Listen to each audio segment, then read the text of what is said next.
सुरजापुरी समाज का किशनगंज एएमयू का किशनगंज सुरजापुरी एनेक्स 1 में जो अब तक नहीं आया सुरजापुरी बिरादरी, आज हमारा किशनगंज जिला में अच्छा स्वास्थ्य केंद्र नहीं है, जबकि हर पंचायत में लगभग उप स्वास्थ्य केंद्र है, कहीं डॉक्टर नहीं है।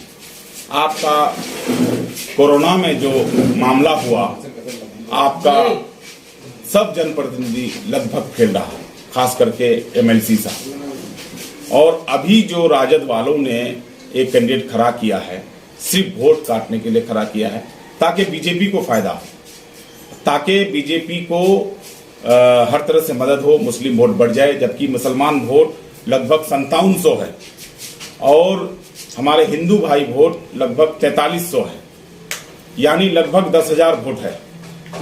अगर हिंदू भाई और मुस्लिम भाई जातीयता पर अगर वोट ना दे और सेकुलर वोट के तरफ आए, सेकुलर पार्टी के तरफ आए, एक तरफ है नफरत का पार्टी बीजेपी और दूसरी तरफ है मोहब्बत का पार्टी कांग्रेस पार्टी। आपने अभी फिलहाल योगी सरकार में देखा, अभी होली जो हुआ अभी कुछ दिन, 2-4 दिन 5 दिन पहले, इस होली में जुमा का दिन था और जुमा के दिन यूपी में जुमा पढ़ने नहीं दिया गया। तो इससे बड़ा मिसाल क्या हो सकता है?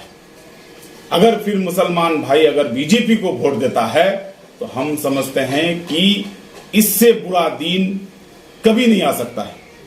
मैं इतना कहूंगा, किशनगंज का ये एएमयू का पैसा रोकने का काम किया है। मैं चाहता हूं कि ये एएमयू का पैसा में हमारा जो एमएलए लोग हैं विधानसभा में उठाते हैं, हमारे एमपी साहब लोकसभा में उठाते हैं, लेकिन ये एएमयू का मुद्दा अभी तक विधान पार्षद में नहीं उठा है। हम चाहते हैं कि एमएलसी अगर हमको बनाता है यहाँ के जनप्रतिनिधि, तो सबसे पहला मुद्दा रहेगा मेरा, ये एएमयू में पैसा दिलाने का काम करेंगे। दूसरा मुद्दा रहेगा स्वास्थ्य केंद्र जो हमारे किशनगंज जिला में नहीं है, अच्छा हॉस्पिटल नहीं है। मैं चाहूंगा भारत सरकार से लड़ करके एम्स जैसा हॉस्पिटल हम खुलवाऊंगा। और तीसरा मुद्दा है मेरा, सुरजापुरी बिरादरी जो एनेक्स 1 में नहीं आया है उसको दिलाने का काम करूंगा। चौथा मुद्दा है, जो एमएलए को तनख्वाह मिलता है, एमएलसी को तनख्वाह मिलता है, एमपी को तनख्वाह मिलता है, लेकिन हमारे जितने भी जनप्रतिनिधि हैं, त्रिस्तरीय पंचायत प्रतिनिधि, सबको मान दे करके बिहार सरकार लॉलीपॉप पकड़ाता है। क्यों ना पंचायत प्रतिनिधि का भी तनख्वाह हो एमपी एमएलए एमएलसी की तरह, वरना फिर एमपी एमएलए एमएलसी का भी तनख्वाह खत्म किया जाए। जिस तरह से पंचायत प्रतिनिधि को मानदेय देता है उसी तरह से रखा जाए, या फिर सब प्रतिनिधि को दिया जाए। आप एक तरफ का एमपी को तनख्वाह देते हैं, एमएलए को तनख्वाह देते हैं, एमएलसी को तनख्वाह देते हैं। जो समाज में हर वक्त त्रिस्तरीय पंचायत प्रतिनिधि रहता है, जो सबसे नीचे पायदान पर पब्लिक रहता है, उसको सुधारने का काम करता है, उसको आप तनख्वाह नहीं देते हैं। 5वां लड़ाई जो बुलंदी से हम ये लड़ाई लड़ेंगे कि पंचायत जनप्रतिनिधि का भी तनख्वाह हो। आज 2 बार से एमएलसी साहब लड़ा रहे हैं, लेकिन जनप्रतिनिधि को आज तक हक दिलाने का काम नहीं किया, जबकि बिहार सरकार उनका है, केंद्र सरकार उनका है। क्यों ना पंचायत प्रतिनिधि को आज तक तनख्वाह करा पाया? इसलिए कि जुबान में बोली नहीं है। मैं बुलंदी से चाहता हूं कि पंचायत जनप्रतिनिधि का आवाज विधान पार्षद तक उठाऊं। आज पंचायत प्रतिनिधि का एक भी पदाधिकारी सम्मान नहीं करता है, चाहे वो अंचल में हो, चाहे वो प्रखंड में हो, चाहे वो थाना में हो। मैं त्रिस्तरीय पंचायत प्रतिनिधि को सम्मान दिलाने का काम करूंगा।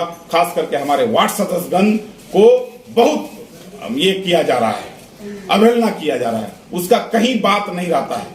एक राशन कार्ड बनाने के लिए जाने के लिए लाइन लगाना पड़ता है हमारे वार्ड सदस्यगण को, उसको जाना मजबूरी है। समाज को लेकर के वहां जाकर के लाइन लाना पड़ता है, पब्लिक को लेकर वहां जाकर लाइन लगाना पड़ता है, वीडियो उनका नहीं सुनता है। आज वोटेशन रसीद कटाने के लिए जाइए तो एमएलए मेंबर साहब जाते हैं, मैं मेंबर हूं कहते रह जाता है, पदाधिकारी सुनता ही नहीं, कौन मेंबर क्या। इसलिए मेरा लड़ाई वही है कि त्रिस्तरीय पंचायत प्रतिनिधि को मैं हक दिलाने का काम करूंगा। इंशाल्लाह मुझे मौका मिलता है तो किशनगंज कि सुरजापुरी बिरादरी का जो समाज में हक दिलाने का काम करूंगा, स्वास्थ्य केंद्र में हक दिलाने का काम करूंगा, और खास करके ये एएमयू का पैसा जो रोकने का काम किया है उसका भी पर्दाफाश करूंगा। और मैं ये एएमयू का पैसा के लिए जितना भी लड़ाई लड़ना पड़े हम लड़ेंगे। सर एक सवाल और है, आपका कई वीडियो हमने देखा है प्रोग्राम के में आप बोलते हैं कि सुरजापुरी बिरादरी का एक आदमी विधान परिषद में जाना चाहिए, तो कहीं ना कहीं आप बंटवारे की बात कर रहे हैं, ऐसा लोग करें, इसमें कितनी सच्चाई है? देखिए, बंटवारे की बात नहीं है। यहाँ बीजेपी के लोग अपने हिंदू भाई को कहता है कि हम बीजेपी से हैं, हम लोग हिंदू भाई एकजुट हो जाएं। मैं हिंदू भाई से भी कहना चाहूंगा कि हमारे हिंदू भाई भी उसमें सुरजापुरी है, हमारे मुसलमान भी सुरजापुरी हैं। सुरजापुरी से पहली बार कांग्रेस पार्टी ने सुरजापुरी कैंडिडेट को उतारा है। इसलिए मैं कह रहा हूं कि सुरजापुरी जो हमारा सुरजापुरी है वो बाके नहीं, वो अपने आप को कैंडिडेट समझे। तभी घर वाला जब तक मदद नहीं करेगा, बाहर वाला पर हम क्या उम्मीद करेंगे। मैं घर वाले से कहना चाहूंगा, जितने भी सुरजापुरी समाज के प्रतिनिधि हैं, कि आप खुद कैंडिडेट बन करके दूसरे को मनाने का काम करें।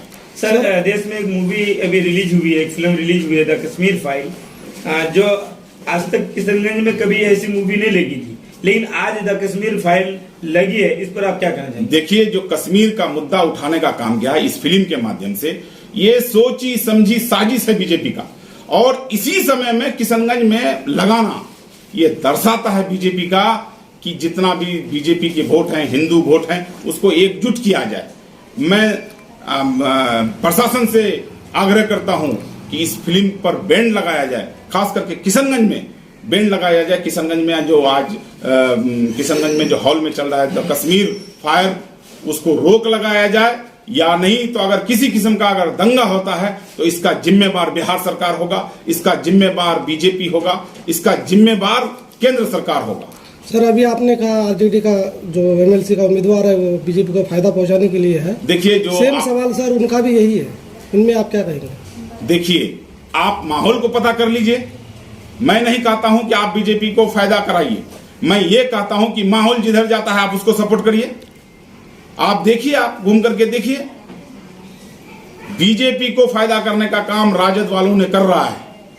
एक विकलांग घोड़ा को उतारा है राजद वालों ने। तेजस्वी जी अमित शाह से मिल चुका है, बीजेपी से मिल चुका है अंदरूनी। कहीं ना कहीं तेजस्वी जी बीजेपी को फायदा करने का काम करता है। इसलिए मैं कहता हूं कि महागठबंधन धर्म का पालन नहीं किया तेजस्वी। मैं चाहता हूं कि तेजस्वी का भी पर्दाफाश होगा, राजद का भी पर्दाफाश होगा। इंशाअल्लाह यहां बीजेपी हारेगी और कांग्रेस जीतेगी, और वोट कटवा के नाम पर जो राजद खड़ा किया है, इंशाअल्लाह यहां जनप्रतिनिधि इसको जवाब जरूर देगा। सर जनप्रतिनिधि को क्या कहेंगे? जनप्रतिनिधि, जितने भी जनप्रतिनिधि हैं, उनको मैं कहूंगा कि आपको जो मिलता है, जहां से भी मिलता है, कोई कैंडिडेट 500 रुपया करके देता है, कोई कैंडिडेट और कुछ सामान के नाम पर देता है, आप सामान भी लीजिए। जो कैंडिडेट 500 करके रुपया दे रहा है वो भी ले लीजिए। ये आपको दे नहीं रहा है, ये जनप्रतिनिधि को अपमान कर रहा है, ये बात जान लीजिए। जनता के नजर में आपको अच्छा नजर से नहीं देख रहा है जनता। मैं जनप्रतिनिधि से आग्रह करूंगा कि आपका जो सम्मानित पोस्ट है उसको बचाते हुए ये सामान को आपको अगर कोई देता है तो रख लीजिए, लेकिन किशनगंज का आन बान शान को बचाने के लिए किशनगंज, अररिया, पूर्णिया, मैं चाहूंगा कि एक बार आवाज बुलंदी से उठाने के लिए आप लोग हमको मदद करिए। इंशाअल्लाह मैं आपका आवाज को बुलंदी से उठाने का काम करूंगा। शुक्रिया।